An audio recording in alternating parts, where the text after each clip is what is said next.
Cyber city Gurugram में नामी company की हर्बल दवाइयों को ऑनलाइन बेचने के नाम पर ठगी करने वाले एक ऑनलाइन सेंटर का गुरुग्राम पुलिस ने भांडाफोड़ किया है। साइबर सिटी के रुंडाहेड़ा में चल रहे इस कॉल सेंटर को मुंबई और बिहार के दो युवक चला रहे थे। पुलिस ने इस कॉल सेंटर से 4 लड़कियों सहित 11 लोगों को गिरफ्तार किया है। आरोपियों के कब्जे से पुलिस ने 2 लैपटॉप, 4 मोबाइल फोन और दवाइयां बरामद की हैं। गुरुग्राम पुलिस प्रवक्ता ने कहा कि 6 जनवरी को गुरुग्राम पुलिस की साइबर क्राइम यूनिट वेस्ट को सूचना मिली कि गांव डुंडाहेड़ा में फर्जी तरीके से कॉल सेंटर का संचालन किया जा रहा है। इतना ही नहीं, इस कॉल सेंटर में ऑनलाइन हर्बल सेक्सुअल दवाइयां बेचने के नाम पर लोगों से धोखाधड़ी की जा रही है। सूचना पर पुलिस ने ठगी करने वाले कॉल सेंटर का भांडाफोड़ करते हुए कॉल सेंटर से 4 लड़कियों सहित कुल 11 आरोपियों को काबू किया, जिनकी पहचान अमनदीप, रंजीत कुमार, मोहम्मद काजिम, प्रतुष कुमार मिश्रा, सुशील कुमार, ब्रजेश शर्मा, अनूप कुमार, राशिका राणा, ईशा, सोनाली कनौजिया और मेघा के रूप में हुई है। पुलिस ने आरोपियों के खिलाफ धारा 318, 319, 612 BNS और 66 DIT एक्ट केस दर्ज किया है। पुलिस पूछताछ में पता चला कि अमनदीप और रंजीत इस कॉल सेंटर के संचालक हैं और अन्यों को उन्होंने काम पर रखा हुआ है। आरोपियों ने स्वर्गीय डॉक्टर राजीव दीक्षित के नाम से हर्बल सेक्सुअल दवाइयां ऑनलाइन बेचने के लिए फेसबुक पर दी वैदिक आयुर्वेदिक के नाम से पेज बनाया हुआ है, जिस पर वो लोग दवाइयों का विज्ञापन डालते थे। जब लोग एडवर्टाइजमेंट में दिए हुए नंबर पर संपर्क करते थे या फेसबुक पेज पर डिटेल डालते थे, तो वो उन लोगों से ऑर्डर लेकर पैसे अलग अलग बैंक खातों में डलवा लेते थे और लोगों के पास नकली सामान भेज देते थे। इसके अलावा ये उन लोगों से अलग अलग चार्ज के नाम पर QR कोड, UPI ID के माध्यम से पैसे डलवा कर धोखाधड़ी से ठगी करने की वारदातों को अंजाम देते थे। हर्बल दवाई बेचने के नाम पर ठगी करने वालों को गिरफ्तार किया है। क्या है पूरा?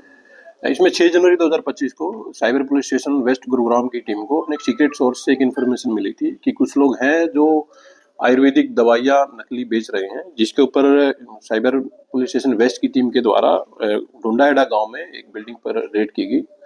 तो रेड के दौरान यह पाया गया है कि वहाँ से 4 लड़के तथा 7 लड़कों को पुलिस के द्वारा अरेस्ट किया गया है और उनके द्वारा दी वैदिक आयुर्वेदिक के नाम से एक अपना प्लेटफॉर्म उनके द्वारा बनाया गया था, जिस प्लेटफॉर्म के माध्यम से वो लोग आमजन से कांटेक्ट करते थे। तो जैसे ही लोग उस प्लेटफॉर्म पर जाकर के अपनी कांटेक्ट डिटेल डालते, तो इस फर्जी कॉल सेंटर के लोगों के द्वारा उन लोगों से कॉल करके और उनको बातों में फंसा करके दवाइयों का ऑर्डर उनसे लिया जाता तथा उनसे दवाइयों के नाम पर पैसे ऐंठ लिए जाते थे। अभी तक प्राथमिक जांच में ये सामने आया है कि ये जो कॉल सेंटर है, इसको अमनदीप नाम का व्यक्ति अपने एक दोस्त रंजीत के नाम से चला रहा था, जिनको दोनों को गिरफ्तार कर लिया गया है।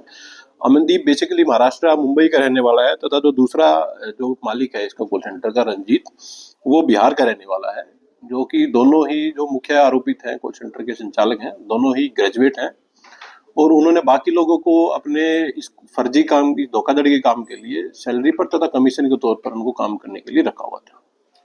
कितने लोगों की गिरफ्तारी इसमें आपको हुई है? इसमें मामले में 4 लड़कियों के समेत टोटल 11 आरोपियों को गिरफ्तार किया गया है और गिरफ्तारी के दौरान इन लोगों से 2 लैपटॉप, 4 मोबाइल फोन तथा कुछ वहां पर जो दवाइयां रखी हुई थी वो भी पुलिस के द्वारा रिकवर की गई हैं, बरामद की गई हैं। दवाइयों को वेरीफाई किया गया, क्या उन पर स्टिकर नहीं लगाए गए थे, क्या उनमें मटेरियल जो सामग्री थी वो गलत थी? इन्वेस्टिगेशन के दौरान आरोपियों से जब उनके द्वारा बेची गई दवाइयों के संबंध में कोई कागजात की डिमांड की गई, तो वो कोई किसी भी सरकार के मान्यता प्राप्त संसाधन से वो कोई मान्यता प्राप्त कागजात उपलब्ध नहीं करवाए गए हैं। फिलहाल केस में इन्वेस्टिगेशन चल रही है, तो जैसे जैसे फैक्ट सामने आएंगे उसके अकॉर्डिंग पुलिस कार्रवाई करती रहेगी। कब से चला रहे हैं कॉल सेंटर? आरोपियों से पूछताछ में ये सामने आया है कि इनके द्वारा यह जो फर्जी कॉल सेंटर है दवाई बेचने के नाम पर, ये करीब 9-10 महीने से उनके द्वारा चलाया जा रहा है।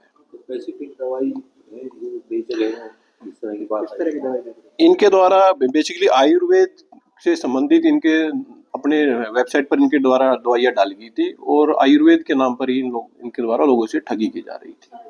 पहचान क्या हुई है जो बाकी जो लोग पकड़े गए? कहाँ के हैं? बाकी जो इसमें जो 2 मुख्य आरोपी हैं अमनदीप और रंजीत, जो कि कॉल सेंटर के मालिक है, इनके अलावा जो तीसरा आरोपी है मोहम्मद है, वो भी बिहार का रहने वाला है तथा एक प्रतुष नाम से एक व्यक्ति है जिसको भी इसमें गिरफ्तार किया गया है।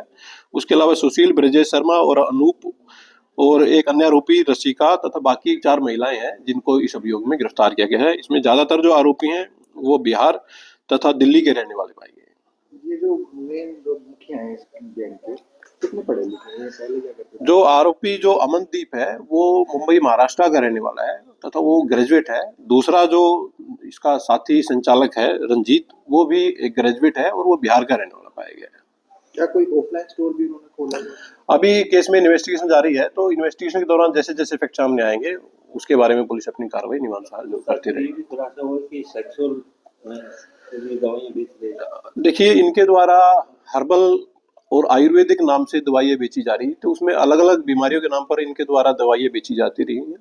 और अभी और जो डेटा जो भी इनके से लैपटॉप और मोबाइल फोन रिकवर किए गए हैं और जो दवाइयाँ रिकवर की हैं उसके अकॉर्डिंग पुलिस अपनी कार्रवाई जारी रखेगी। अब तक कितने लोग तो अपनी ये दवाई सेल करते हैं, डाटा भी मिला हो? उसके बारे में अभी जैसे ही इनका रिकॉर्ड हम बैंक से, जो जिन बैंक अकाउंट्स में ये लोग पैसा लेते थे, जो मोबाइल फोन लैपटॉप इनसे रिकवर किए गए हैं, उनसे डेटा रिकवरी के उपरांत जैसी जैसी चीजें सामने आएंगी उसके अकॉर्डिंग पुलिस अपना करती है। पता चला था कि कोई फेमस आयुर्वेदिक कंपनी है, उनके नाम पे उन्होंने सोशल मीडिया पर पेज बनाया, तो ऐसा कुछ था? जी, इनके द्वारा जो सोशल मीडिया पर पेज बनाया गया है वो पेज इनके द्वारा दी वैदिक आयुर्वेदिक नाम से बनाया गया है और उसमें एक फेमस आयुर्वेदिक उपचारक थे, उनका नाम इन लोगों के द्वारा प्रयोग किया गया। पुलिस पूछताछ में ये भी ज्ञात हुआ है कि आरोपी पिछले करीब 9-10 महीने से ठगी की वारदातों को अंजाम दे रहे थे। ठगी की वारदातों को अंजाम देने के लिए आरोपियों को 18 से 20 हजार रुपए की सैलरी और ज्यादा सेल करने पर बोनस भी मिलता था। पुलिस टीम ने आरोपियों द्वारा ठगी में प्रयोग किए जा रहे 2 लैपटॉप और 4 मोबाइल फोन और दवाइयां भी इनके कब्जा से बरामद किए हैं।